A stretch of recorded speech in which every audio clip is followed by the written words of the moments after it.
Halo sahabatku, dimanapun kalian berada. Apa kabar kalian hari ini? Semoga selalu dalam keadaan sehat dan penuh kebahagiaan. Ya, hari ini, channel Cerita Momo kembali hadir membawa sebuah kisah yang dijamin akan menguji kesabaran dan emosi kalian sampai ke titik didih. Bayangkan, seorang istri yang tengah hamil 8 bulan malah diseret keluar dari rumahnya sendiri oleh ibu mertua, sementara sang suami hanya tersenyum sinis melihatnya. Sebuah pengkhianatan di malam yang dingin dan hujan deras. Kalian pasti bertanya-tanya, apa yang terjadi 5 menit setelah pengusiran kejam itu? Kalian tidak akan menyangka bagaimana karma datang secepat kilat. Kisah ini berjudul, Mertuaku Menyeretku Keluar dari Rumah Muahku Saat Aku Sedang Hamil 8 Bulan. Siapkan hati kalian untuk menyaksikan pembalasan yang manis dan tak terduga dari sang istri. Sebelum kita mulai, yuk buktikan dukungan kalian. Jangan lupa untuk like video ini, subscribe ke channel Cerita Momo, dan nyalakan lonceng notifikasi agar tidak ketinggalan cerita-cerita terbaru yang selalu bikin penasaran. Dan yang paling penting, sekarang juga komen di bawah, nama, asal kota, dan tulis, hadir. Siap-siap, kita akan masuk ke dalam kisah ini. Tarik napas dalam-dalam, dan mari kita mulai. Di tengah kemegahan sebuah rumah mewah bergaya modern minimalis yang menjulang di kawasan elit, hiduplah Maya, seorang wanita yang tengah mengandung buah cintanya dengan Bagas, suaminya, di usia kehamilan 8 bulan. Rumah itu adalah perwujudan mimpi. Namun bagi Maya, ia terasa seperti sangkar berlapis emas yang dipenuhi tatapan sinis dan ucapan merendahkan. Maya, dengan perutnya yang membesar, sedang duduk di lantai kamar calon bayinya. Ia memindahkan boneka-boneka beruang lucu ke sebuah rak kayu putih, mengaturnya dengan hati-hati. Setiap gerakan tangannya dipenuhi cinta yang tulus. Setiap sentuhan pada mainan itu adalah harapan akan masa depan yang hangat. Kehangatan yang ia ciptakan di ruangan kecil itu adalah satu-satunya pelipur lara dari dinginnya suasana hati di rumah tersebut. Sejak menikah dengan Bagas, kehidupan Maya tidak pernah benar-benar damai. Mertuanya, Bu Rima, dan adik iparnya, Dika, selalu menganggap Maya tidak pantas bersanding dengan Bagas. Bagi mereka, Maya berasal dari keluarga biasa yang dianggap tidak selevel dengan kemewahan yang mereka nikmati. Ironisnya, rumah yang mereka agung-agungkan sebagai aset keluarga, itu adalah sumber utama kesombongan Bu Rima. Setiap sudut, setiap perabotan mahal, digunakan Bu Rima sebagai alat untuk menekan dan merendahkan Maya. Kamu serius menaruh boneka murahan seperti itu, Maya? Suara Bu Rima yang tajam menusuk dari ambang pintu, memecah kesunyian bahagia Maya. Bu Rima berdiri tegap, mengenakan setelan rumah yang mahal, tangannya terlipat di dada, matanya memandang barang-barang bayi itu dengan jijik. Di sampingnya, Dika mengangguk setuju, raut wajahnya menunjukkan penghinaan yang terang-terangan. Maya berdiri perlahan, memegangi pinggangnya yang terasa pegal. Ini bukan murahan, Bu. Saya membelinya di butik khusus bayi yang sangat direkomendasikan karena bahannya aman dan non-alergi. Jawab Maya dengan nada tenang, mencoba menjaga emosinya demi kesehatan janinnya. Terserah. Intinya, ini tidak cocok dengan konsep rumah ini. Potong Bu Rima tanpa mau mendengar. Ia berjalan masuk, melemparkan tas tangan bermereknya yang mahal ke tempat tidur. Tas itu mendarat dengan bunyi keras, seolah sengaja ingin menarik perhatian. Kau harus tahu, rumah ini adalah aset keluarga kami. Dan kau hanya menumpang tinggal. Semua ini harus mencerminkan kelas kami. Perkataan Bu Rima seperti pukulan berulang yang tak pernah berhenti. Maya sudah terbiasa, namun setiap kali mendengarnya, hatinya tetap terasa sakit. Rasa sakit itu diperparah oleh sikap Bagas. Tepat saat itu, Bagas masuk ke kamar, tidak peduli dengan ketegangan di antara para wanita. Ia berjalan santai, mengambil ponsel yang ia letakkan di meja samping tempat tidur. Ia sama sekali tidak menoleh ke arah Maya yang sedang berdiri rapuh di tengah ruangan. Ia hanya menanggapi ibunya. Lagi pula, anak yang akan kau lahirkan itu, apakah dia benar-benar akan menjadi pewaris yang kami harapkan? Bagas? Tanya Bu Rima. Suaranya dipenuhi keraguan yang menusuk, menatap tajam ke arah Bagas. Maya menanti, berharap Bagas setidaknya akan membela janin di kandungannya. Namun, Bagas justru menyunggingkan senyum yang dingin, sebuah senyum sinis yang terasa asing bagi Maya. Biarkan saja, Bu. Kita lihat saja nanti. Jawaban Bagas terasa seperti sambaran petir kecil di hati Maya.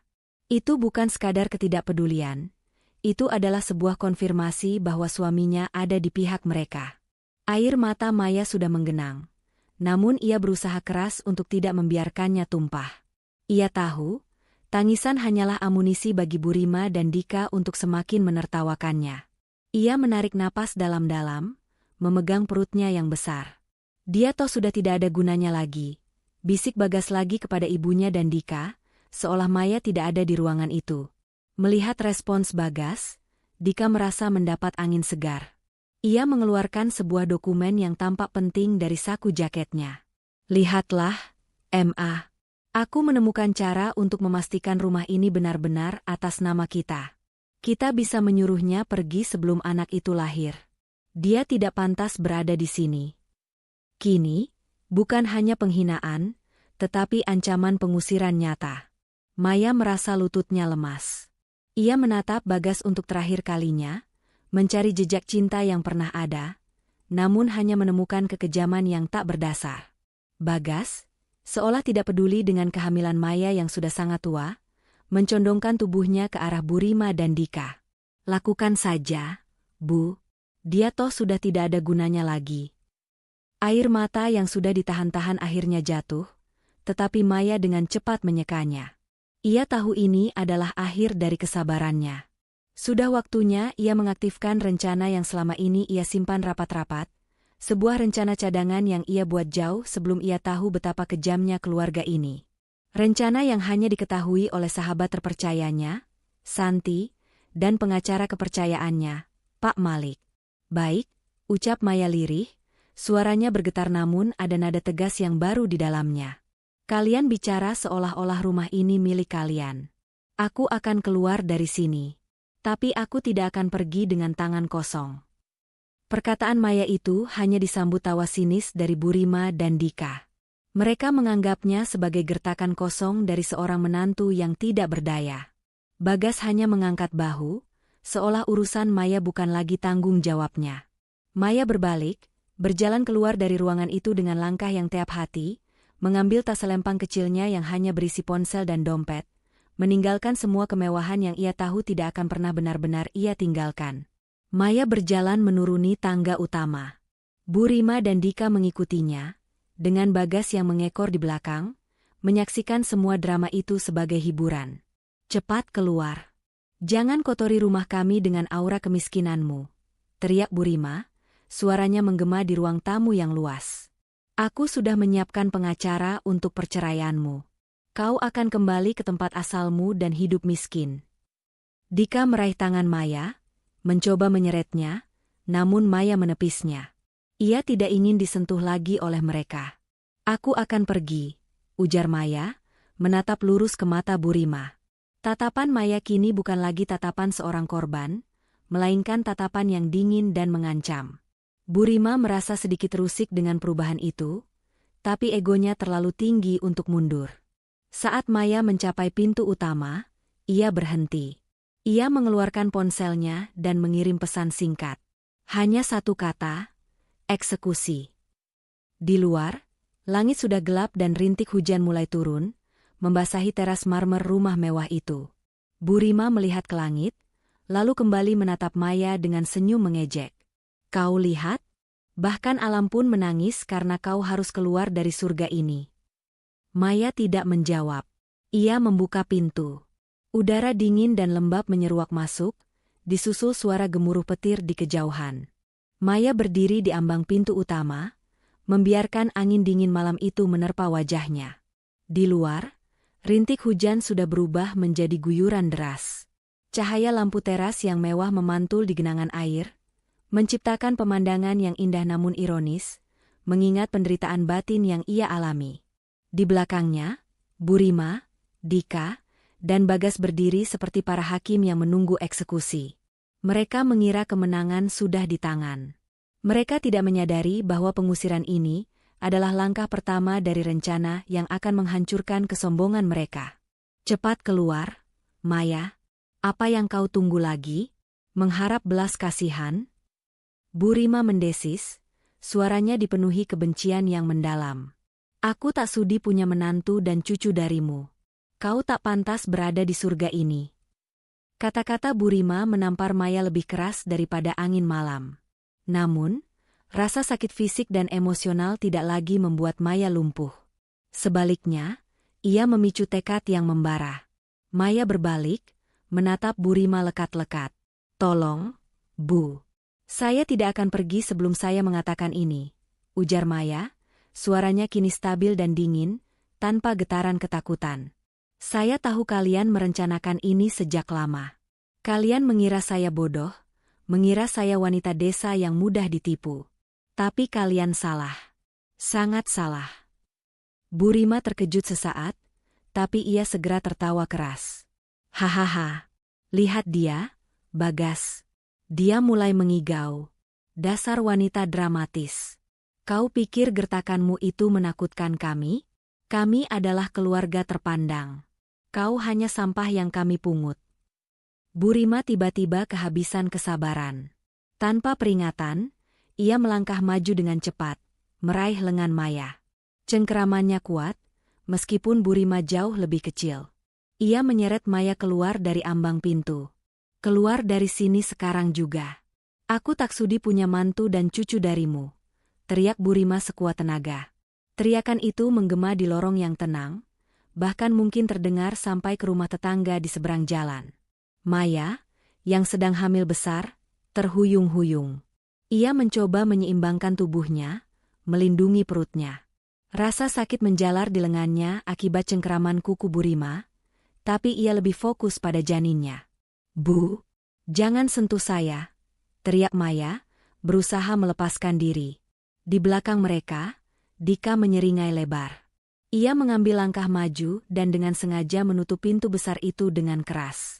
Bunyinya seperti guntur, memisahkan Maya dari Bagas. Bagas hanya berdiri di balik kaca pintu yang tebal, tangannya dimasukkan ke saku celana. Ia tersenyum sinis, sebuah pemandangan yang takkan pernah bisa dilupakan Maya. Senyum itu adalah pengkhianatan yang jauh lebih menyakitkan daripada perlakuan kasar Bu Rima. Itu adalah konfirmasi bahwa suaminya sendiri telah bersekongkol dan menikmati penderitaannya. Di luar, Maya kehilangan keseimbangan. Hujan deras mengguyur kepalanya dalam sekejap. Ia tergelincir di lantai teras yang basah dan licin. Maya jatuh terduduk, air hujan langsung membasahi tubuhnya. Ia segera merangkul perutnya, melindungi bayinya dari benturan. Rasa dingin menusuk tulang, bercampur dengan kelembapan pakaian yang basah kuyup. Itu balasan untukmu. Rasakan, ejek Bu Rima, berdiri di atas Maya. Kau pikir rumah ini milikmu? Kau salah. Pergi. Dan jangan pernah kembali. Biarkan kau dan anak harammu membusuk di luar sana. Bu Rima meludah, lalu berbalik dan menatap pintu. Ia melihat Bagas yang masih tersenyum. Bagus, nak, masuklah. Urusan sampah sudah selesai. Kita rayakan. Dika membuka pintu sejenak, mempersilakan ibunya masuk. Sesaat sebelum pintu tertutup rapat, Maya sempat melihat Dika tertawa terbahak-bahak dan Bagas mengangguk kecil, seolah bangga dengan perbuatannya. Maya kini sendirian di teras. Ia bersandar di pilar besar, tubuhnya gemetar kedinginan dan syok.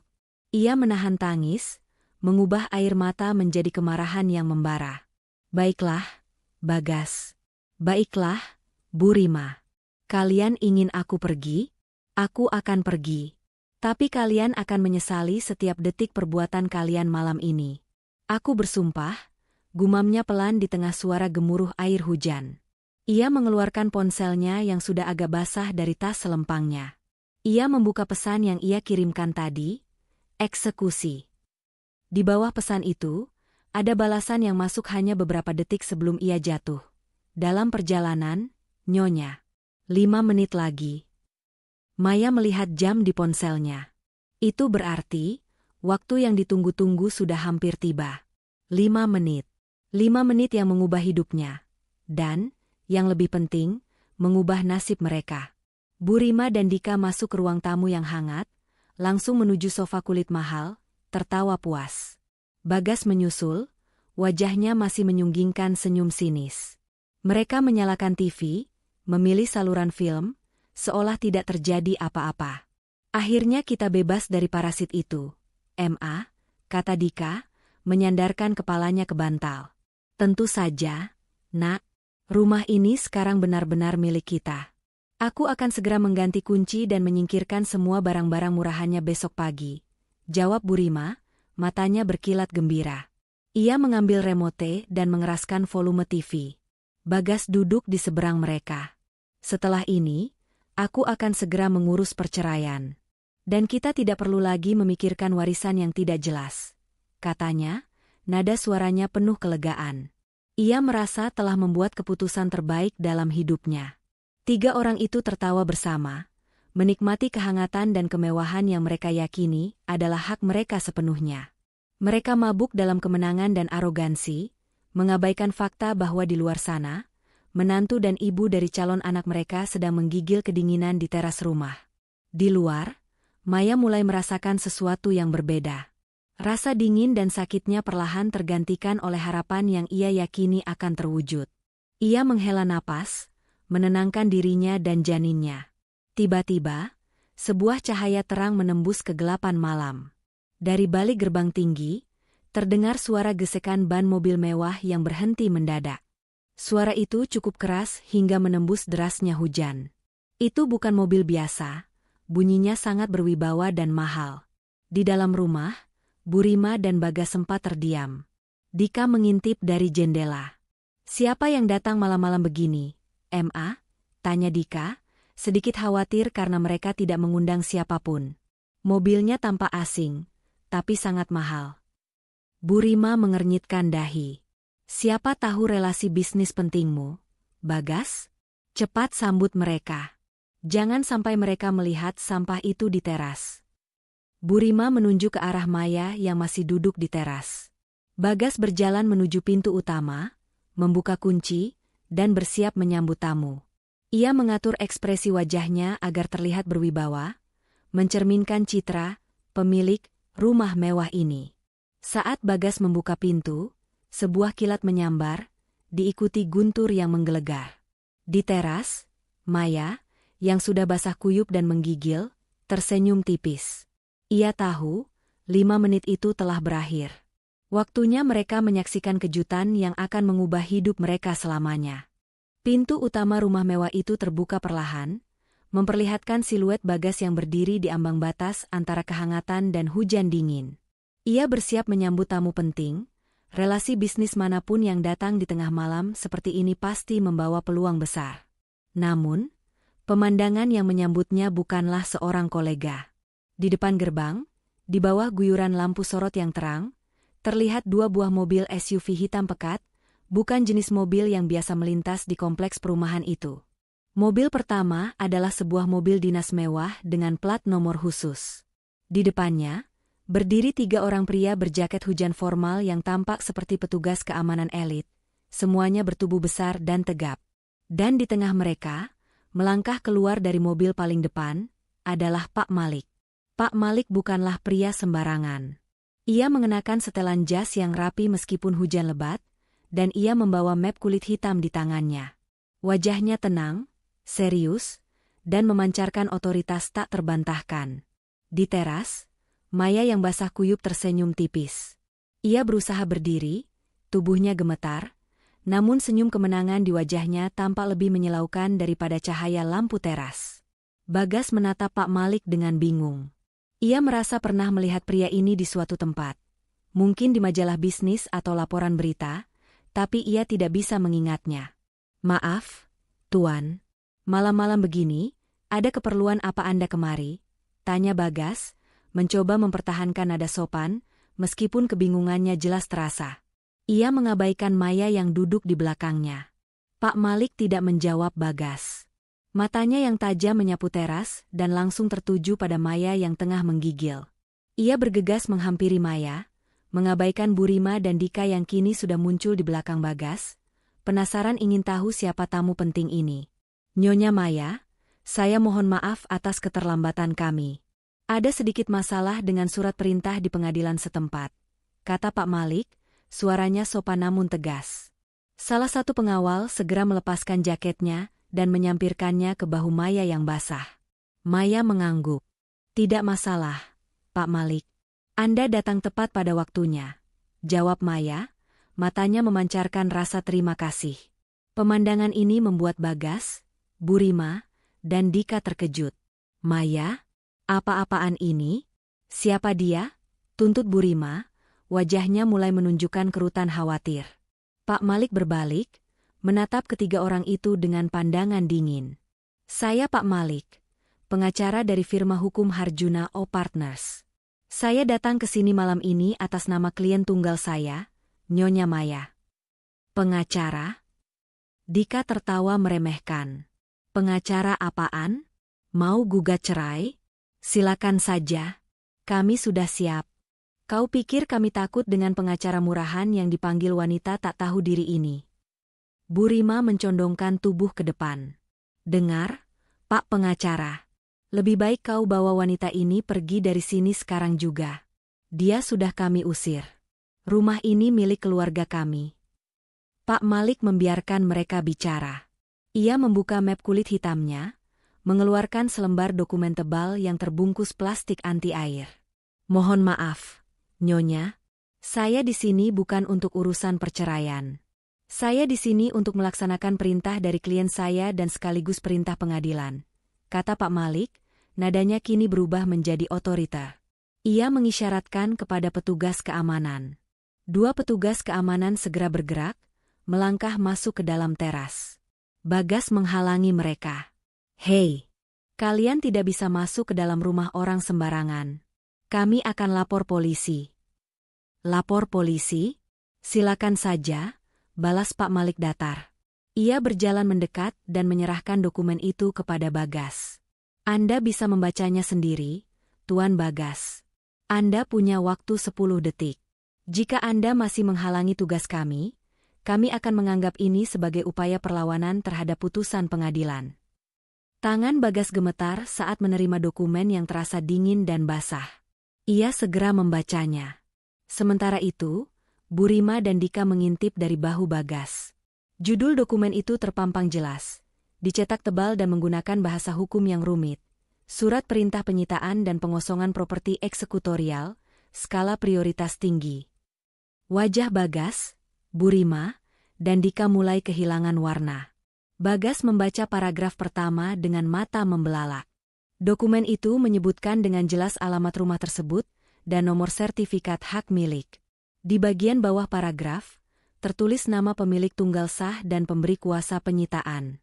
Tertulis di sana dengan tinta hitam tebal, Maya Anindita, SC, MBA.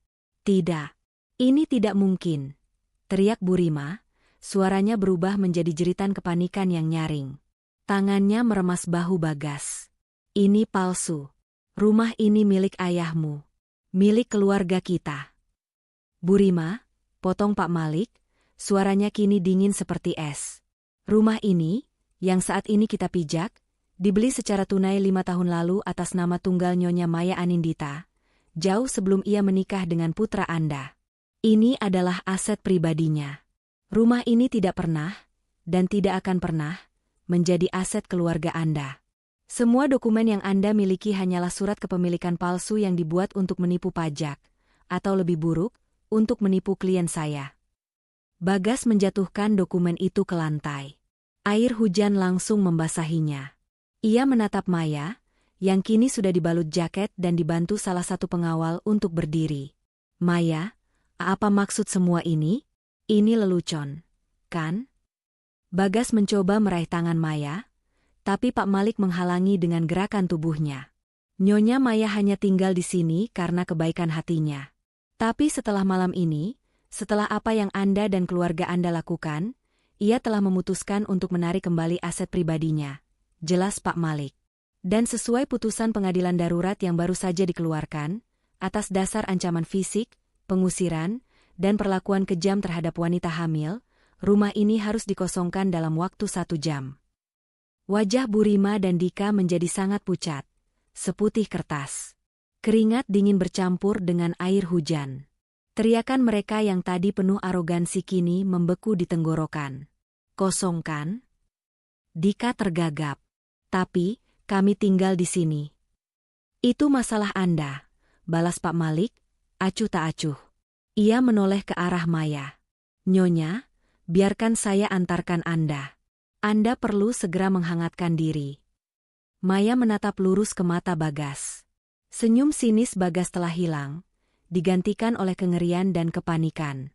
Kau tahu, Bagas, ujar Maya pelan, suaranya menusuk. Rumah ini adalah hadiah pernikahan yang kuberikan untukmu. Diam-diam, karena aku mencintaimu.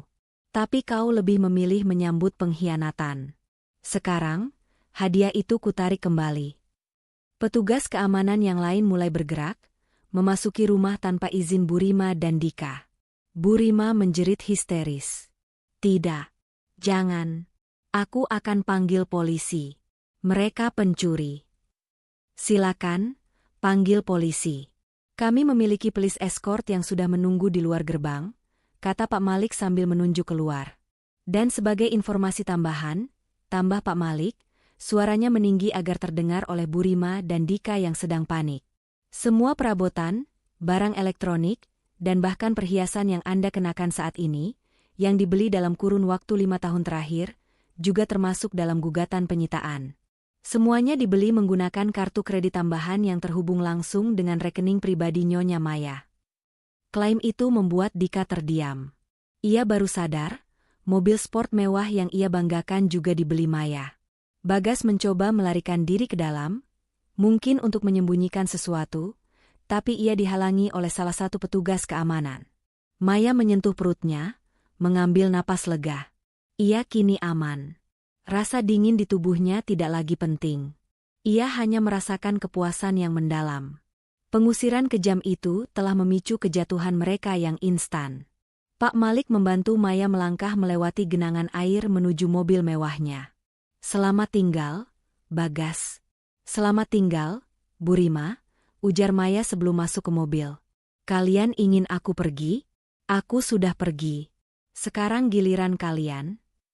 Mobil itu perlahan menjauh, meninggalkan Bu Rima, Bagas, dan Dika berdiri membeku di teras, diguyur hujan deras, menyaksikan rumah yang mereka klaim sebagai milik mereka kini dikuasai oleh petugas keamanan.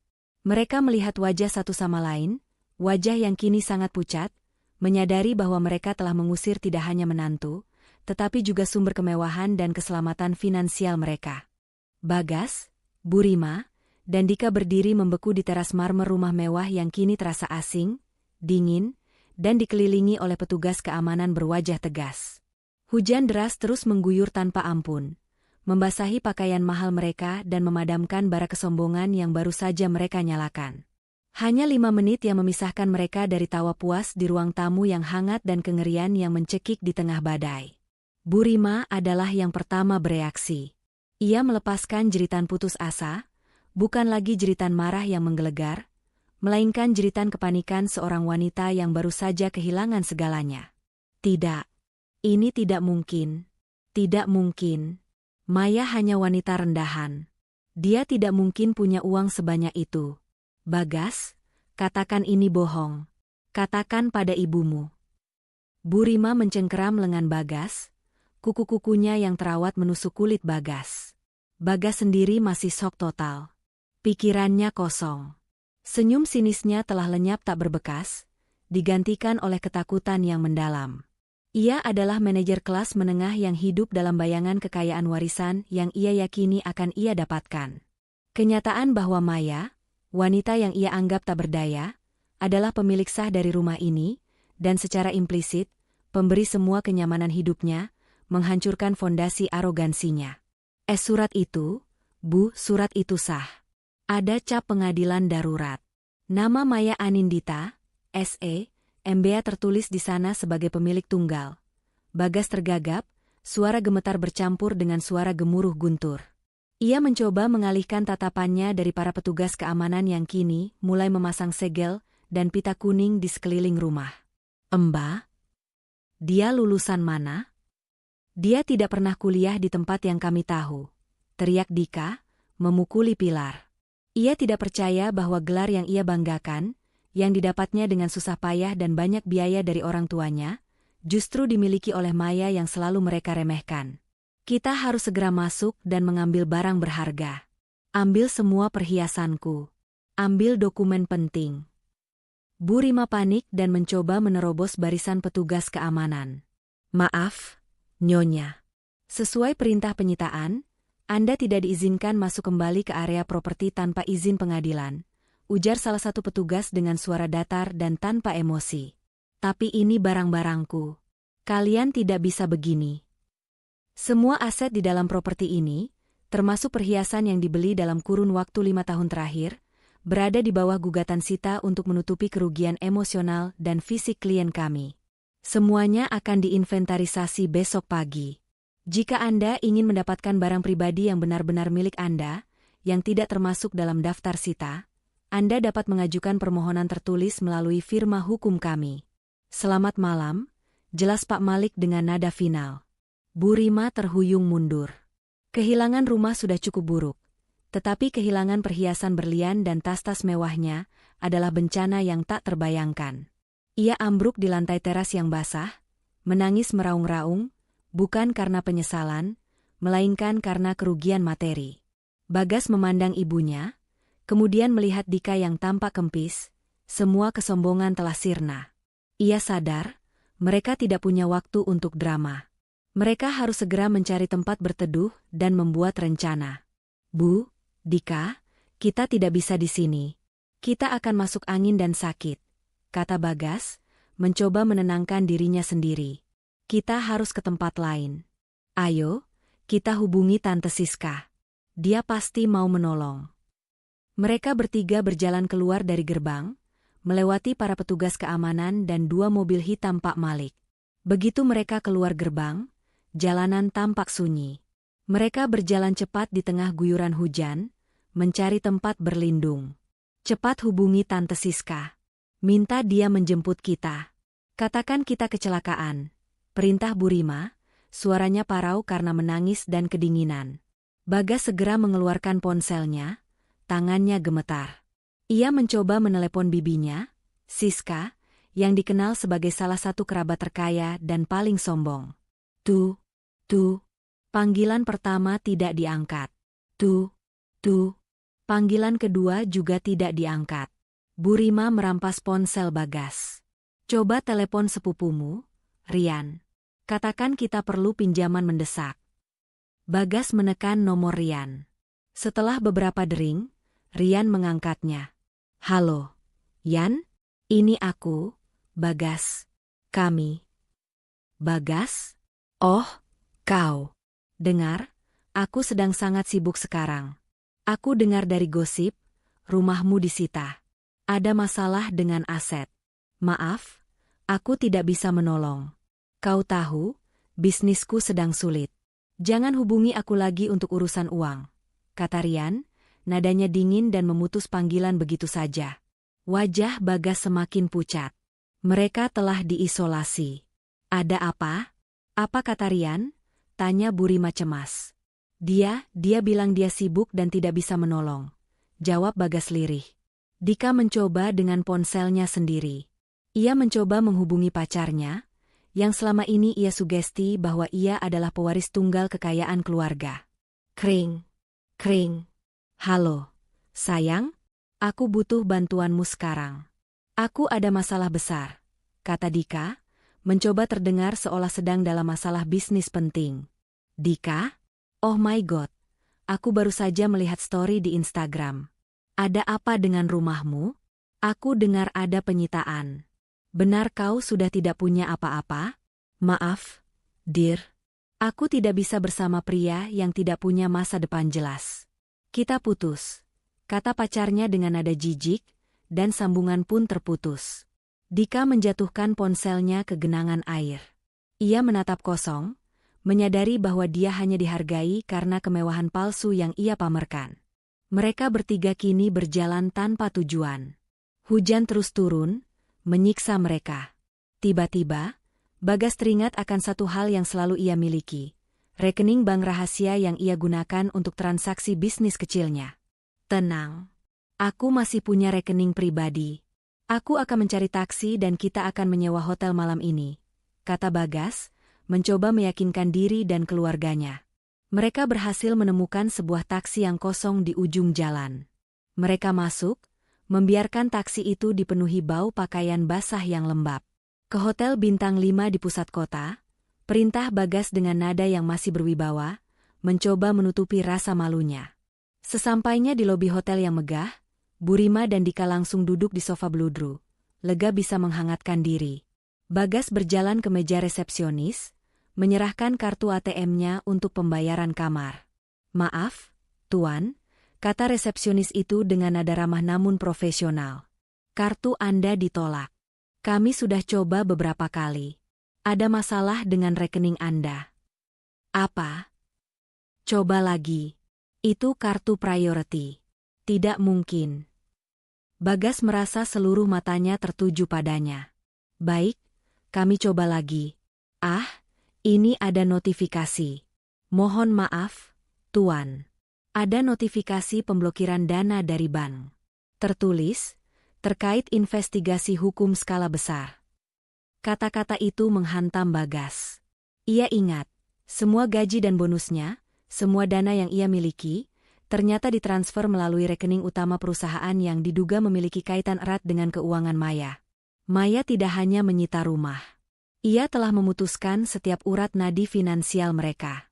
Bagas kembali ke ibunya dan Dika dengan wajah yang benar-benar hancur. "Rekeningku diblokir. Semua uangku hilang," bisiknya, suaranya nyaris tidak terdengar. "Hilang? Semua hilang?" teriak Burima, menarik perhatian seluruh lobi. "Wanita itu gila. Dia sudah menghancurkan kita." Di hotel bintang 5 itu, mereka yang tadi diusir dari rumah mewah, kini diusir dari lobi hotel karena membuat keributan. Mereka kembali ke jalan, kedinginan, tidak punya uang sepeser pun, dan tidak punya siapa-siapa untuk dihubungi. Mereka akhirnya terpaksa berlindung di sebuah halte bus tua yang basah. 3 orang yang selama ini hidup dalam kemewahan dan arogansi, kini menyadari bahwa kemewahan itu bukanlah milik mereka, melainkan jebakan yang mereka masuki sendiri. Mereka hanyalah boneka yang menari di atas panggung yang dibayar oleh wanita yang baru saja mereka seret keluar di malam hujan. Mereka duduk terpisah, dalam keheningan yang menyesakan, ditemani suara hujan dan penyesalan yang baru mulai tumbuh. Mereka tidak hanya kehilangan harta, tetapi juga semua harga diri dan jaringan sosial yang palsu. Mereka kini harus menghadapi kenyataan pahit, mereka benar-benar tidak punya apa-apa. Sementara Bagas, Burima, dan Dika meringkuk kedinginan di bawah halte bus yang basah, Maya sedang menikmati kehangatan yang kontras. Setelah dijemput Pak Malik, mobil dinas mewah itu membawanya langsung ke sebuah lokasi yang tidak akan pernah terpikirkan oleh siapapun, terutama oleh keluarga yang baru saja mengusirnya. The Summit Penthouse, sebuah menara pencakar langit paling eksklusif di jantung kota. Mobil itu melaju langsung ke basement pribadi, dan Maya dibawa ke lift khusus yang hanya bisa diakses dengan pemindaian retina dan kartu kunci khusus. Pak Malik mendampinginya dengan penuh hormat, memastikan setiap langkah Maya dan janinnya terlindungi. "Nyonya, Santi sudah menunggu di atas. Dokter pribadi juga sudah standby di klinik residensi lantai 40. Anda harus segera ganti pakaian, beristirahat, dan diperiksa," ujar Pak Malik, suaranya dipenuhi kekhawatiran yang tulus. "Terima kasih, Pak Malik. Anda sudah melakukan pekerjaan yang luar biasa." "Eksekusinya sangat cepat," jawab Maya, mencoba menahan rasa menggigil. Pintu lift terbuka di lantai paling atas. Maya melangkah keluar ke sebuah penthouse yang luasnya mungkin 3 kali lipat dari rumah mewah yang baru saja ia tinggalkan. Dinding kaca dari lantai ke langit-langit menawarkan pemandangan malam kota yang spektakuler, diselimuti gemerlap lampu di bawah guyuran hujan. Interiornya didominasi warna-warna lembut dan elegan, tanpa sedikitpun kemewahan yang mencolok, sebuah cerminan dari kepribadiannya yang sesungguhnya. Di sofa bludru, berdiri sahabat karib Maya, Santi. Ia langsung memeluk Maya erat. Matanya berkaca-kaca melihat kondisi Maya yang basah kuyup dan gemetar. "Ya Tuhan, Maya, kamu tidak apa-apa?" Mereka benar-benar keterlaluan, seru Santi, suaranya penuh amarah. Aku baik-baik saja, San. Bayiku juga baik-baik saja. Aku melindunginya, kata Maya sambil tersenyum meyakinkan, membalas pelukan Santi. Setelah ganti pakaian hangat dan mengenakan jubah mandi sutra, Maya duduk di sofa sambil menyeruput teh hangat herbal. Dokter datang, melakukan pemeriksaan cepat dan meyakinkan Maya bahwa meskipun kedinginan, janinnya dalam kondisi stabil. Ketika dokter pergi, Pak Malik dan Santi duduk di hadapan Maya, siap mendengarkan rencana selanjutnya. Maya, yang baru saja diperlakukan seperti pengemis, kini duduk tegak sebagai seorang power woman, matanya tajam dan fokus. Pak Malik, bagaimana dengan tahap awal penyitaan? Apakah ada perlawanan? Tanya Maya, langsung beralih ke mode bisnis. Sesuai dugaan, Nyonya. Bu Rima dan Dika histeris, tapi tim kami berhasil mengisolasi mereka. Mereka terpaksa keluar tanpa membawa apa-apa selain pakaian di badan. Dan yang paling penting, jelas Pak Malik, menyerahkan sebuah laporan ke tangan Maya. Pemblokiran dana di semua rekening Bagas yang terkait dengan cash flow mega konstruksi sudah berhasil dieksekusi. Ia tidak bisa mengakses dana apapun malam ini, termasuk kartu kredit untuk menginap di hotel. Maya tersenyum puas. Bagus. Biarkan mereka merasakan dingin dan lapar. Mereka perlu tahu bagaimana rasanya tidak punya apa-apa, sebuah pengalaman yang mereka kira aku miliki. Santi menatap Maya dengan kagum. Aku masih tidak percaya kamu menyembunyikan ini selama bertahun-tahun, Mei. Kamu adalah pemilik Mega Konstruksi Group. Perusahaan kontraktor raksasa itu. Mereka berkoar-koar tentang aset keluarga mereka, padahal semua itu hanyalah debu dibandingkan kekayaanmu. Maya menyesap tehnya. Itu adalah identitas yang harus kurahasiakan. Ayahku membangun perusahaan ini dari nol, dan ia ingin aku menguasainya dengan prinsip, bukan dengan pamer. Saat aku menikah dengan Bagas, aku hanya mengungkapkan bahwa aku bekerja sebagai arsitek freelance dengan penghasilan lumayan. Aku tidak pernah mau kemewahanku menjadi alasan Bagas mencintaiku. Ia melanjutkan, rumah yang mereka klaim itu, rumah di Jalan Melati, sebenarnya adalah proyek pertamaku yang kubeli atas nama pribadi sebelum kubangun menjadi rumah model. Aku sengaja membiarkan Bagas dan keluarganya tinggal di sana sebagai hadiah dan investasi. Aku ingin melihat apakah cinta Bagas tulus, atau hanya tertarik pada kemewahan yang ia yakini akan ia warisi dari keluarganya. Ternyata, dia gagal total. Pak Malik menyela, Nyonya, tahap berikutnya, proyek pembangunan hotel di kawasan pelabuhan utara milik keluarga Bagas, proyek Harapan Makmur. Bukankah itu adalah aset terakhir mereka yang tersisa, yang mereka andalkan untuk membayar utang dan menjaga reputasi? Mata Maya berkilat tajam. Ya. Itu satu-satunya proyek nyata yang mereka miliki. Dan coba tebak, Pak Malik, kontraktor utama yang mereka bayar mahal untuk mengerjakan proyek finishing itu, adalah Mega Konstruksi Group. Santi terperanjat. Astaga, Maya, kamu memegang leher mereka sepenuhnya. Bukan kebetulan, ujar Maya sambil menyandarkan tubuhnya ke sofa. Aku sudah merencanakan ini. Aku sengaja memenangkan tender itu melalui salah satu anak perusahaan kami agar Bu Rima tidak curiga. Besok pagi, mereka harus melakukan setoran pembayaran termin besar untuk material premium. Jika setoran itu gagal, atau jika kontrak mereka dicabut, proyek itu akan berhenti total. Itu adalah satu-satunya sumber penghasilan mereka yang tersisa, dan kegagalan ini akan menyebabkan sanksi hukum dan denda yang akan membuat mereka bangkrut secara permanen. Jadi, rencana kita adalah mencabut kontrak itu besok pagi, bertepatan dengan tenggat waktu pembayaran mereka, simpul Pak Malik dengan senyum tipis. Tepat sekali. Aku akan sendiri yang melakukannya. Aku ingin mereka melihat dengan mata kepala sendiri siapa yang mereka hina dan usir, kata Maya dengan nada final.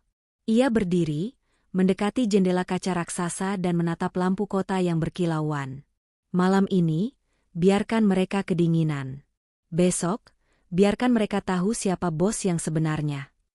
Maya kemudian meminta Pak Malik untuk menyiapkan semua dokumen pembatalan kontrak, surat gugatan cerai yang sudah disiapkan sejak lama, dan memanggil kepala proyek mega konstruksi untuk rapat darurat pukul 6 pagi. Ia memastikan, semua tindakannya besok akan legal, cepat, dan menghancurkan. Santi mendekati Maya, memeluknya dari belakang. Aku bangga padamu, Mei. Kamu tidak hanya kuat, kamu luar biasa. Kamu mengajarkan mereka pelajaran bahwa harga diri wanita hamil tidak bisa diinjak-injak hanya demi keangkuhan dan harta. Aku melakukan ini bukan hanya untukku, San, tapi untuk anakku. Aku tidak akan membiarkan anakku lahir di lingkungan yang dipenuhi kebohongan dan penghinaan. Mereka telah memilih jalan mereka, dan aku akan memastikan mereka berjalan di atasnya. Tegas Maya, matanya mencerminkan tekad sekeras baja. Di penthouse yang senyap dan mewah itu, Maya tidur dengan damai, untuk pertama kalinya dalam waktu lama. Sementara itu, di halte bus yang jauh, Bagas, Burima, dan Dika baru mulai menyadari bahwa malam itu bukanlah akhir dari penderitaan mereka. Itu hanyalah awal dari kejatuhan yang tak terhindarkan. Mereka tidak tahu bahwa bos yang akan mereka temui besok adalah wanita yang baru saja mereka usir ke jalanan. Malam yang panjang dan dingin akhirnya berakhir bagi Bagas, Burima, dan Dika. Mereka meninggalkan halte bus saat fajar menyingsing, tubuh mereka kaku, pakaian mereka lembab, dan mata mereka bengkak karena kurang tidur dan menangis. Mereka kini menyadari bahwa tidak punya tempat tujuan, tidak ada uang tunai, dan tidak ada aset yang tersisa selain ponsel mereka, yang ironisnya hanya berfungsi sebagai pengingat akan status sosial yang telah hilang. Kita tidak bisa begini, Bagas. Kita harus ke kantor. Proyek Harapan Makmur harus jalan. Itu satu-satunya harapan kita, jerit Burima, suaranya parau. Arogansi telah berubah menjadi putus asa, namun naluri bisnisnya yang serakah masih mencoba mencari celah. Tapi Bu, kita tidak punya dana sama sekali. Kita harus menyetor pembayaran termin untuk material premium ke kontraktor hari ini. Uang di rekening proyek, apakah itu juga diblokir? Tanya Bagas, ketakutan memenuhi suaranya. Mereka memutuskan berjalan kaki menuju kantor kecil mereka, sebuah bangunan tua di pinggiran kota yang jauh dari kesan mewah. Sepanjang perjalanan, mereka terus mencoba menelepon kerabat dan rekan bisnis yang biasanya sangat ramah. Burima menelepon sepupunya, seorang bankir senior. Tolong, berikan aku pinjaman jaminan. Aku butuh 2 miliar untuk cash flow hari ini. Maaf, Rima. Setelah insiden penyitaan rumahmu, semua asetmu di-flag sebagai risiko tinggi. Semua lini kreditmu dibekukan. Dan yang lebih parah, ada surat edaran dari firma hukum besar yang menyebutkan gugatan hukum skala besar atas nama mantan menantumu.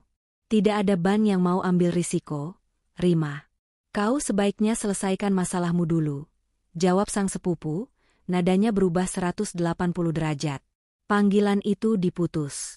Burima menjatuhkan ponselnya, membuatnya retak di aspal. Ia menyadari bahwa bukan hanya harta, tetapi reputasi dan jaringan sosial mereka telah dihancurkan oleh Maya. Dika, kau harus menghubungi kepala proyek. Suruh dia menunda pembayaran termin. Katakan materialnya tidak sesuai standar. Cari alasan apapun, perintah Burima kepada putranya. Dika, dengan tangan gemetar, menelepon kepala proyek. Tolong tunda dulu. Kami akan transfer siangnya. Jangan sampai mereka tahu kita ada masalah. Maaf, Pak Dika. Tidak bisa. Kontraktor kita, Mega Konstruksi, terkenal sangat ketat. Mereka harus menerima pembayaran termin sesuai jadwal sebelum jam 10 pagi, atau mereka akan mencabut seluruh tim, dan kita akan kena denda penalti besar. Lapor kepala proyek, nadanya panik. Kata Mega Konstruksi membuat Bagas dan Burima saling pandang. Mereka ingat, nama itu adalah kontraktor terbesar yang mereka dapatkan setelah berbulan-bulan melobi, dan mereka bangga menggunakannya. Jangan khawatir. Kita akan dapat uang itu sebelum jam 10. Kita punya waktu 3 jam. Seru Bagas, mencoba terlihat optimis meskipun hatinya mencelos. Aku akan menghubungi Tuan Handoko, investor kita yang lain. Dia pasti mau menalangi, dia berutang budi pada ayah. Mereka tiba di kantor. Kantor yang dulu mereka pandang remeh, kini terasa seperti surga. Bagas segera membuka brankas kecil di ruangannya, tempat ia menyimpan uang tunai darurat. Kosong. Tidak mungkin. Aku menyimpan 50 juta di sini. Bagas membenturkan kepalanya ke brankas.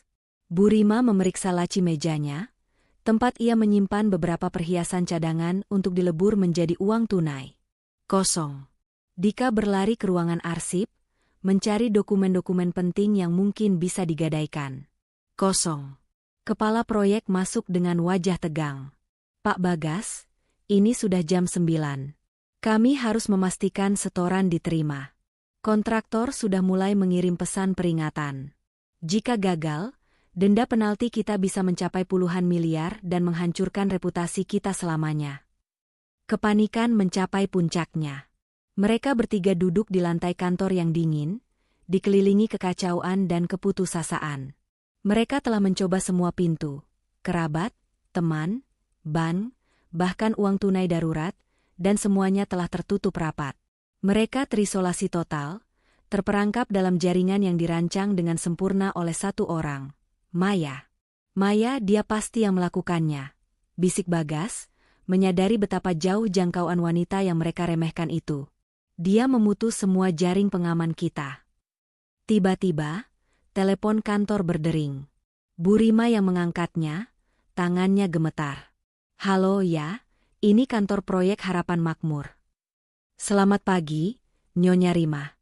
Saya Pak Harun, Kepala Divisi Hubungan Kontraktor dari Mega Konstruksi Group. Kami menelepon untuk mengonfirmasi bahwa hingga pukul 9.15, pembayaran termin yang dijanjikan belum kami terima. Ini adalah pelanggaran kontrak yang serius. Suara di seberang sana sangat formal dan dingin. Tunggu sebentar, Pak Harun. Kami sedang memprosesnya. Tolong beri kami waktu sampai jam 12. Mohon Bu Rima, suaranya terdengar memohon dan hancur. Mohon maaf, Nyonya. Sesuai klausa C4 di dalam kontrak, kegagalan pembayaran termin secara tepat waktu memberikan hak penuh kepada kami untuk membatalkan kontrak secara sepihak dan menuntut denda penalti penuh. Kami akan segera mengirimkan tim kami ke kantor Anda untuk pemberitahuan formal. Panggilan terputus. Bu Rima menjatuhkan telepon itu, wajahnya benar-benar habis. Mereka akan datang. Mereka akan membatalkan kontrak. Proyek ini akan hancur. Tidak bisa. Ini harapan terakhir kita, teriak Bagas, bangkit berdiri. Kita harus menemui mereka. Kita akan memohon. Saat itulah, pintu kantor mereka terbuka, dan masuklah dua orang pria bersetelan mahal. Salah satunya adalah Pak Malik yang mereka temui semalam. Di belakang mereka, berdiri seorang wanita yang mengenakan blazer elegan dan terlihat sangat berwibawa. Wanita itu tersenyum dingin. Wanita itu adalah Maya. Ia tidak lagi basah kuyup, tidak lagi gemetar, dan tidak lagi terlihat seperti wanita hamil yang rapuh.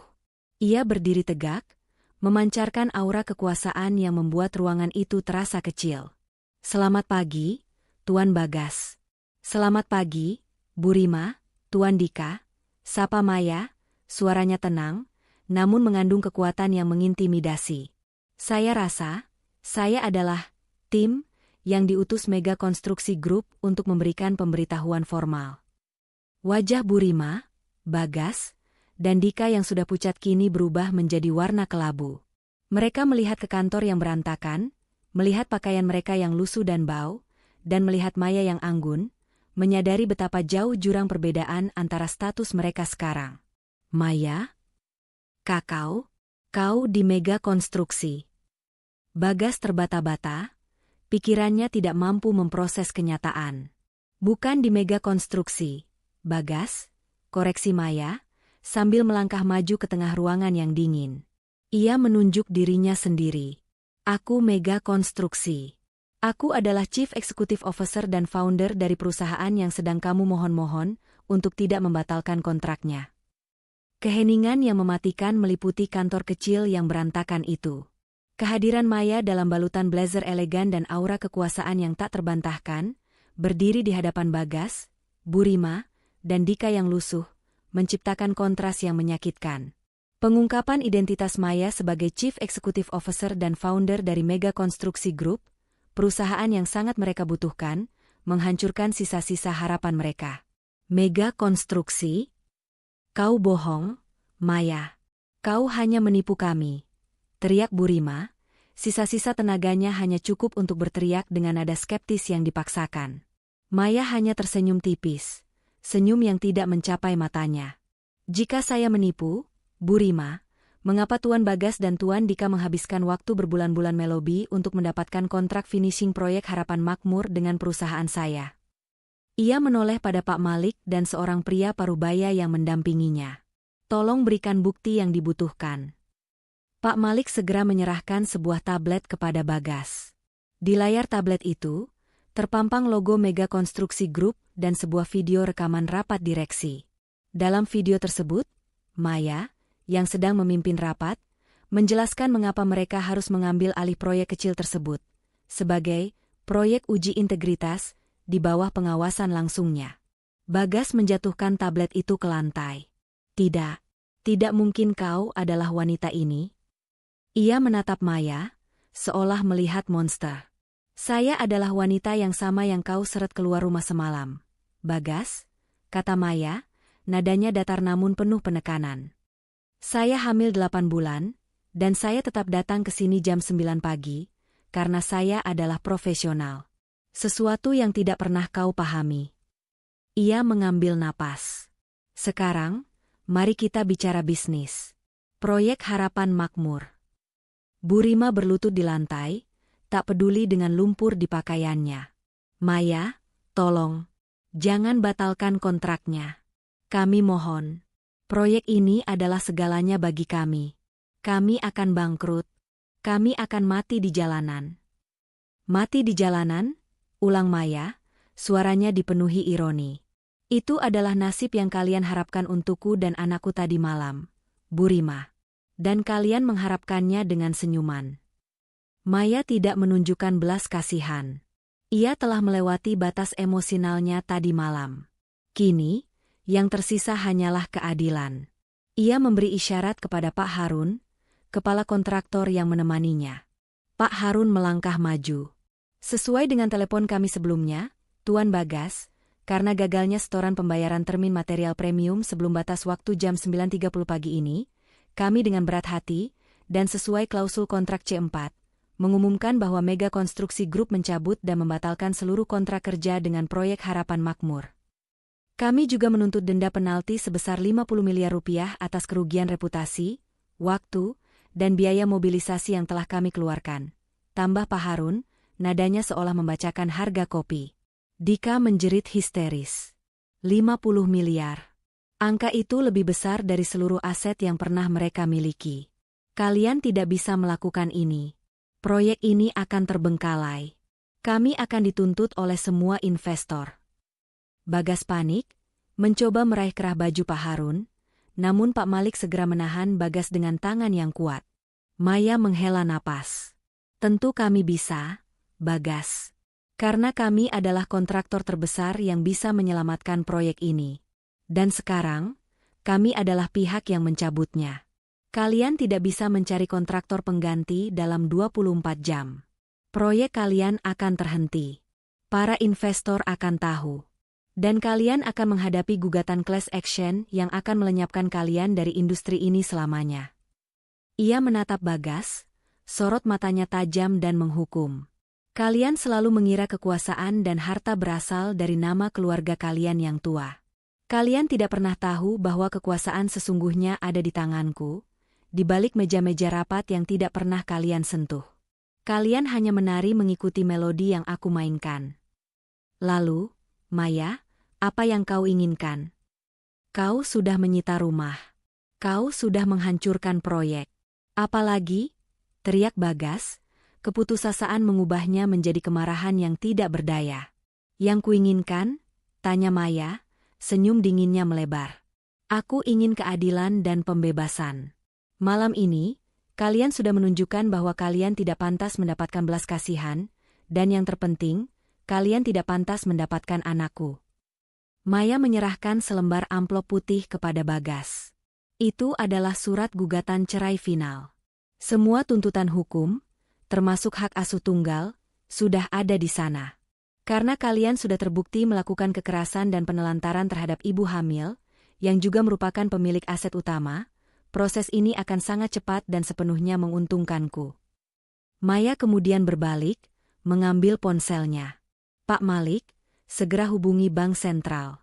Eksekusi perintah pembekuan aset perusahaan utama Bagas dan Bu Rima, yang tersisa. Pastikan mereka tidak bisa menjual saham, properti, ataupun mengambil uang tunai dalam bentuk apapun. Kita akan pastikan, mereka akan memulai hidup baru mereka dari nol besar. Pak Malik mengangguk, segera menjauh untuk menelepon. Bu Rima meraung. Kau monster. Kau menghancurkan hidup kami. Aku hanya mengambil kembali apa yang menjadi milikku. Bu Rima, jawab Maya tanpa menoleh. Dan monster adalah gelar yang lebih pantas untuk kalian. Kalian mengusir wanita hamil 8 bulan di malam hujan. Jangan pernah lupakan itu.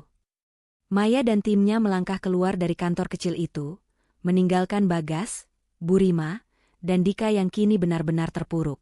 Mereka melihat satu sama lain, menyadari bahwa mereka telah menghabiskan seluruh hidup mereka untuk membangun ilusi kemewahan yang ternyata rapuh, dan yang lebih buruk, meremehkan orang yang sebenarnya memegang kendali atas segalanya. Di luar kantor, Pak Malik menghampiri Maya. Langkah terakhir, Nyonya. Maya tersenyum, kali ini senyum yang tulus. Ya, Pak Malik. Hubungi Santi. Suruh dia menyiapkan kamar di penthouse. Saya akan beristirahat total. Ini adalah akhir dari perang ini. Sekarang, saatnya saya memenangkan kehidupan baru. Setelah meninggalkan kantor kecil yang penuh keputusasaan itu, Maya merasa beban yang menimpanya selama ini akhirnya terangkat. Ia kembali ke penthouse mewah, di mana Santi dan Pak Malik menunggunya.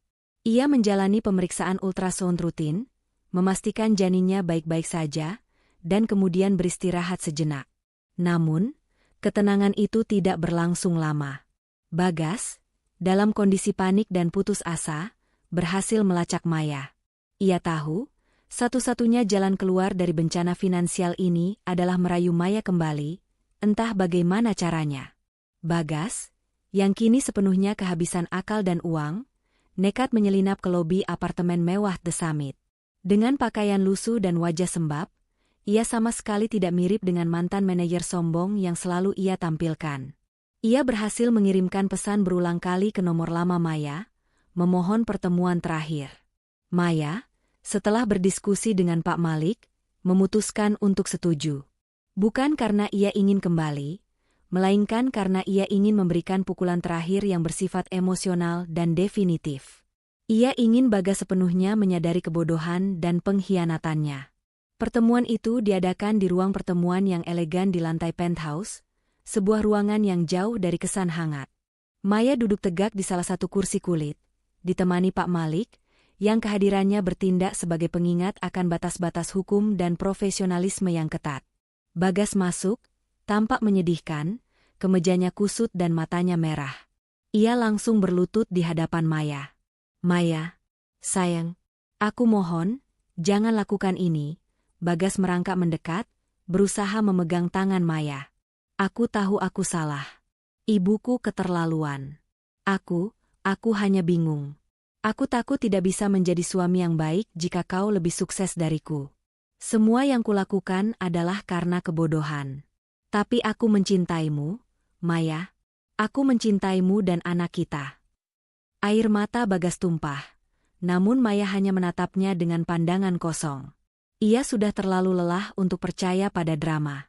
Cinta? Benarkah? Bagas? Kau menyebutnya cinta, padahal kau hanya bersandiwara. Bagas mengangguk putus asa. Aku bersumpah. Aku tulus. Aku akan minta maaf pada ibuku. Aku akan mengurusnya sendiri. Aku akan membelamu. Kembalilah padaku, sayang. Rumah itu, properti itu, aku tidak peduli. Aku hanya butuh kau dan anak kita. Kau tidak butuh aku, Bagas. Kau hanya butuh mega konstruksi dan uangku, potong Maya tajam. Jika kau mencintaiku, Kau tidak akan tersenyum sinis saat ibumu menyeretku keluar rumah, padahal kau tahu aku sedang hamil tua. Aku mohon, beri aku kesempatan kedua. Aku hanya tersesat. Kita bisa memulai dari awal. Bagas terus memohon, memainkan kartu cinta dan penyesalan yang ia yakini akan meluluhkan Maya. Maya menghela napas panjang, lalu memberi isyarat kepada Pak Malik. Pak Malik, tolong tunjukkan folder tukang senyum sinis, ujar Maya dengan nada tenang. Pak Malik segera mengeluarkan sebuah flash drive kecil dari dompetnya dan menyambungkannya ke layar besar di ruangan itu. Di layar, muncul folder yang berisi rekaman suara, screenshot pesan WhatsApp, dan foto-foto. Wajah Bagas berubah tegang. Sejak hari pernikahan kita, aku sudah mencurigai gelagatmu dan keluargamu. Mereka terlalu terobsesi pada harta. Jadi, aku memasang sistem keamanan khusus, yang ternyata juga memiliki fungsi merekam suara dan video, di ruang tamu dan kamar tidur utama kita, yang terhubung langsung ke server pribadiku, jelas Maya. Aku ingin menguji cintamu. Ternyata, selama 5 tahun terakhir, yang kuterima hanyalah sandiwara. Pak Malik memutar klip audio pertama. Itu adalah rekaman suara Bu Rima yang sedang berbicara dengan Bagas beberapa minggu yang lalu, terdengar jelas dari ruang tamu rumah mewah itu. Kau harus cepat ceraikan wanita itu, Bagas. Begitu anak itu lahir, kita bisa mengajukan hak asuh, karena dia tidak punya pekerjaan tetap. Kita bisa mendapatkan harta warisan dari anak itu dan menguasai rumah ini sepenuhnya. Kau harus bersabar, Nak. Tentu saja, Bu. Aku hanya menunggu waktu yang tepat. Anak itu akan jadi aset, bukan beban. Setelah itu, aku akan menceraikannya. Aku sudah muak bersandiwara dengan arsitek freelance itu. Sebentar lagi semua akan jadi milik kita. Suara Bagas yang penuh rencana jahat dan kepalsuan menggema di ruangan itu. Wajah Bagas menjadi pucat pasi, sementara Bu Rima yang kini berada di luar, juga pasti mendengarnya. Maya menatap Bagas yang terdiam. Kau ingin anakku hanya sebagai aset, Bagas. Bukan sebagai darah daging yang kau cintai. Pak Malik memutar klip audio kedua, yang lebih baru. Ini adalah rekaman dari malam sebelum pengusiran. Maya itu bodoh, Bagas. Dia tidak tahu aku sudah mengambil semua perhiasannya. Begitu dia pergi, kita akan menjualnya dan pindah ke luar negeri, meninggalkan dia dan anak itu. Rumah ini? Ya, kita akan menjualnya juga, kata Dika. Lakukan saja, Dik. Aku sudah bosan dengan wanita itu. Aku ingin cepat-cepat bebas. Aku ingin hidup dengan Gisel, jawab Bagas, suaranya dipenuhi gairah dan kelegaan. Maya memberi jeda. Gisel. Siapa Gisel, Bagas? Bagas menunduk, tidak bisa menjawab. Pak Malik menampilkan screenshot pesan WhatsApp. Pesan itu dari Bagas ke kontak bernama Gisel sayang. Isi pesannya adalah Bagas berjanji akan menceraikan Maya setelah ia berhasil mengamankan aset keluarga, dan akan segera menikahi Gisel. Tanggal dan waktu pesan itu adalah 2 hari yang lalu. Kau tidak hanya merencanakan perceraian, Bagas. Kau merencanakan pernikahan.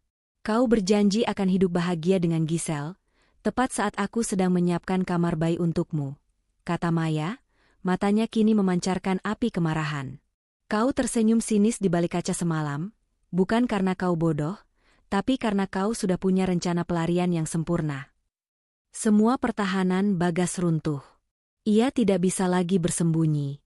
Semua permohonannya tadi hanyalah upaya terakhirnya untuk mendapatkan kembali aset yang telah hilang. Aku menyesal. Bagas kini menangis terseduh-seduh, tangisan yang tulus karena ketahuan dan kehilangan, bukan karena cinta. Penyesalanmu tidak ada harganya, Bagas. Kau mengkhianati kepercayaan, cinta, dan anakmu sendiri, ujar Maya. Ia mengambil map gugatan cerai di meja. Ambil ini, tanda tangani hari ini juga. Aku tidak ingin melihat wajahmu lagi. Jika kau berani menentang hak asuh penuh yang kuminta, Pak Malik akan merilis semua bukti ini ke media dan melaporkanmu ke polisi atas kasus penipuan aset. Maya berdiri, menatap Bagas yang kini benar-benar hancur. Kau telah memilih jalanmu, Bagas. Aku sudah pergi.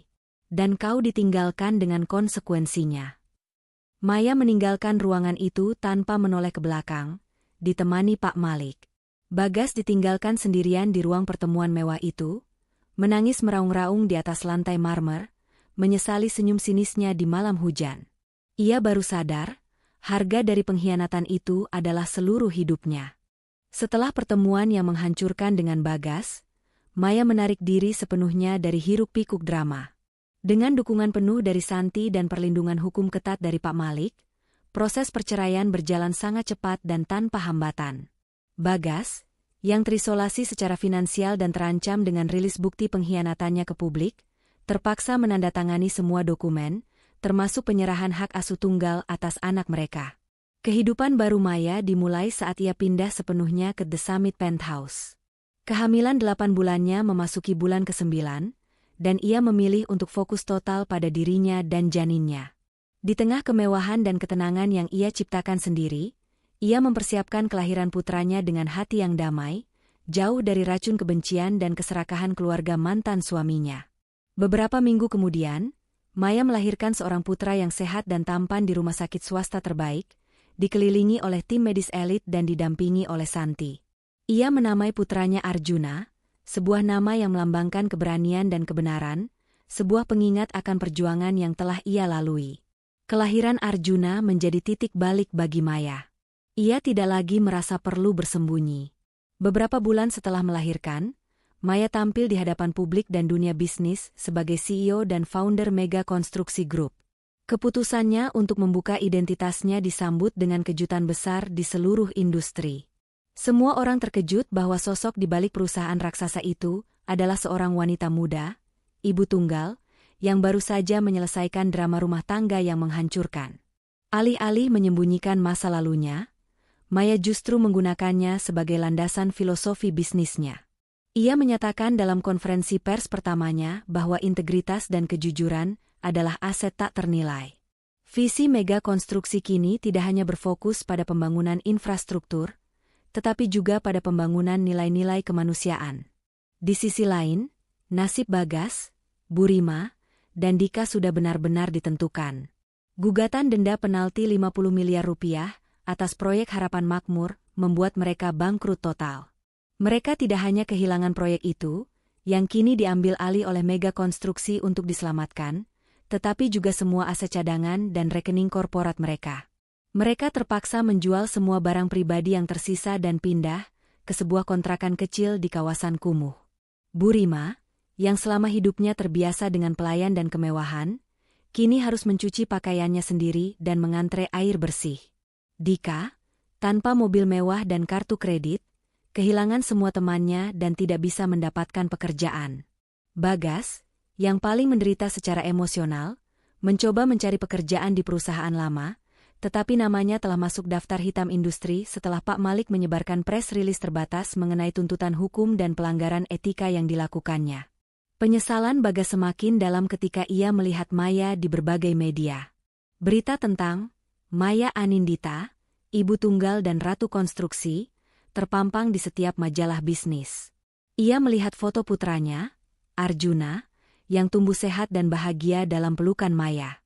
Bagas menyadari bahwa ia bukan hanya kehilangan harta, tetapi juga kesempatan untuk menjadi ayah bagi anak yang sangat ia inginkan, hanya karena ia memilih keserakahan ibunya dan keangkuhan palsunya. Suatu hari, dalam momen yang paling ironis, Bagas, yang kini bekerja sebagai kuli panggul serabutan, sedang melewati sebuah kawasan elit. Ia terkejut melihat sebuah pelang baru terpasang di depan rumah yang dulu merupakan tempat tinggalnya, rumah yang ia yakini sebagai aset keluarga.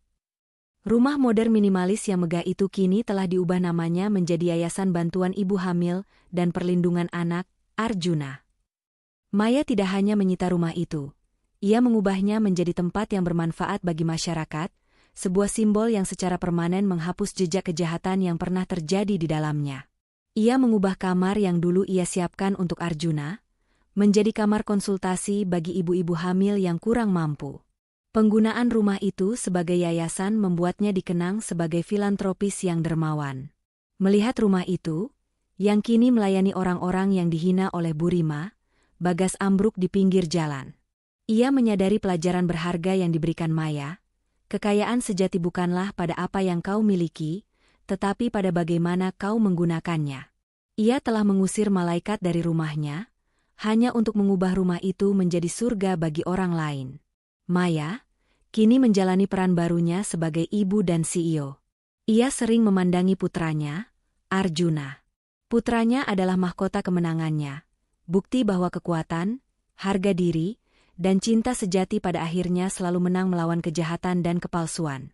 Ia tahu, perjuangannya telah menginspirasi banyak wanita di luar sana untuk berani mengambil alih kendali atas hidup mereka sendiri. 2 tahun telah berlalu sejak malam hujan yang mengubah segalanya. Kehidupan Maya kini stabil dan bersinar terang. Putranya, Arjuna, tumbuh menjadi balita yang ceria, penuh kasih sayang, dan merupakan pusat dunianya. Maya berhasil memimpin mega konstruksi grup ke puncak kesuksesan, tidak hanya di dalam negeri, tetapi juga berekspansi ke pasar regional. Identitasnya sebagai ibu tunggal dan CEO yang kuat menjadikannya ikon bagi perempuan Indonesia, membuktikan bahwa seorang wanita tidak perlu memilih antara karir yang gemilang dan kebahagiaan sebagai ibu. Maya mengabdikan sebagian besar waktunya untuk yayasan Arjuna, rumah yang dulu ia tinggali. Ia sering mengunjungi yayasan itu, tidak untuk bernostalgia, melainkan untuk memastikan bahwa ibu-ibu hamil di sana mendapatkan semua dukungan yang mereka butuhkan. Ia melihat yayasan itu sebagai monumen untuk harga diri yang telah ia pertahankan, sebuah pengingat bahwa penderitaan dapat diubah menjadi kebaikan yang besar. Di sisi lain kota, di sudut yang jauh dari kemewahan, 3 sosok hidup dalam penyesalan yang tak terperikan: Bagas, Burima, dan Dika. Mereka tidak hanya bangkrut, tetapi juga terasing. Mereka tinggal di sebuah kontrakan kecil yang lembab, di mana Burima harus mencuci pakaian di kamar mandi umum, dan Dika terpaksa menjadi tukang ojek online dengan motor tua yang ia beli dengan sisa uang recehnya. Burima adalah yang paling terpukul. Kesehatan mental dan fisiknya menurun drastis. Ia tidak bisa menerima kenyataan bahwa ia, seorang wanita yang selalu hidup dalam kemewahan, kini hidup dalam kemiskinan dan ketidaknyamanan. Setiap malam, ia meracau dan menangis, menyalahkan Bagas, menyalahkan Dika, dan yang paling utama, menyalahkan dirinya sendiri karena telah melepaskan kunci kekayaan mereka, yaitu Maya. Mengapa aku mengusirnya? Mengapa aku tidak menahannya? Lirih Burima berulang kali, penyesalan kini menjadi satu-satunya harta yang ia miliki. Dika hidup dalam kemarahan. Ia menyalahkan Bagas karena telah memilih wanita yang salah, dan menyalahkan ibunya karena terlalu keras kepala. Ia sering melihat Bagas dengan tatapan benci. Setiap hari ia bekerja keras hanya untuk mendapatkan uang makan, sebuah realitas yang bertolak belakang dengan kehidupan foya-foya yang ia jalani di masa lalu. Ia melihat mantan teman-temannya di media sosial, mereka semua kini bekerja di proyek-proyek mega konstruksi, dan menyadari bahwa jika saja ia tidak bersekongkol dengan ibunya, ia mungkin sudah menjadi manajer elit di bawah perusahaan milik Maya. Bagaslah yang paling menderita, karena ia menderita dalam kesunyian. Ia mendapatkan pekerjaan serabutan di sebuah toko elektronik kecil. Setiap hari ia bekerja keras dari pagi hingga malam. Ia tidak pernah mengeluh, tetapi matanya selalu dipenuhi kesedihan yang mendalam. Ia tidak hanya kehilangan istri dan harta, tetapi juga putranya. Suatu sore yang cerah, saat sedang beristirahat dari pekerjaannya, Bagas melewati sebuah etalase toko TV. Di layar besar itu, ia melihat Maya sedang memberikan pidato penerimaan penghargaan sebagai Businesswoman of the Year. Di samping Maya, berdiri Arjuna, putranya. Arjuna yang tampan, tersenyum dan melambaikan tangan kecilnya ke kamera. Maya tersenyum bahagia, memancarkan aura ketenangan dan kemenangan sejati. Bagas terpaku. Ia melihat keanggunan Maya, melihat kebahagiaan putranya, dan ia teringat pada senyum sinisnya di balik kaca pintu pada malam hujan itu. Ia menyadari betapa murahnya harga diri yang ia jual hanya demi ilusi kenyamanan. Dia tidak hanya mengambil hartaku. Dia mengambil seluruh masa depanku. Bisik Bagas pada dirinya sendiri, rasa penyesalan itu menusuknya lebih dalam dari rasa lapar atau dingin. Beberapa hari kemudian, Bu Rima jatuh sakit parah. Mereka tidak punya asuransi atau uang untuk rumah sakit yang layak. Bagas, yang putus asa, akhirnya memberanikan diri. Ia menghubungi Pak Malik. Pak Malik setuju bertemu dengannya di sebuah kafe. Bagas datang dengan pakaian kerjanya yang lusuh, sementara Pak Malik tampak elegan dan berwibawa. "Tolong, Pak Malik. Ibuku sakit parah. Kami tidak punya uang." "Saya tidak meminta uang. Saya hanya meminta agar Nyonya Maya mengizinkan saya menjenguk putra saya satu kali saja. Saya hanya ingin melihatnya dari jauh. Hanya itu yang saya minta." Sebagai penebusan dosa, Bagas memohon, air matanya menetes. Pak Malik menatapnya dengan pandangan tanpa penghakiman. "Nyonya Maya sudah memprediksi ini, Tuan Bagas. Ia tahu Anda akan datang memohon, bukan untuk diri sendiri, tetapi untuk ibunya atau anak Anda." Pak Malik mengeluarkan sebuah amplop tebal. "Nyonya Maya tidak akan mengizinkan Anda mendekati putranya. Itu adalah kesepakatan hukum yang tidak bisa diubah." Tapi ia mendorong amplop itu ke hadapan Bagas. "Ini adalah uang yang Nyonya Maya berikan untuk biaya pengobatan Bu Rima. Bukan sebagai bantuan, melainkan sebagai biaya ganti rugi atas kejahatan yang pernah ia terima dari Anda. Ini dana terakhir yang akan Anda terima dari Nyonya Maya. Setelah ini, tidak ada lagi kontak." Bagas membuka amplop itu, melihat uang tunai yang cukup untuk membawa ibunya ke rumah sakit terbaik. Hatinya tercabik-cabik. Maya, yang ia usir dengan kejam, justru adalah satu-satunya yang menyelamatkan nyawa ibunya. "Dan pesan terakhir dari Nyonya Maya," lanjut Pak Malik, menatap Bagas lurus-lurus. "Mahkota sejati tidak terbuat dari emas yang diwariskan, tetapi dari harga diri yang diperjuangkan. Kamu memilih mahkota yang palsu. Sekarang, hiduplah dengan konsekuensi itu." Bagas mengambil uang itu. Ia tidak memohon lagi. Ia hanya mengangguk, menerima takdirnya.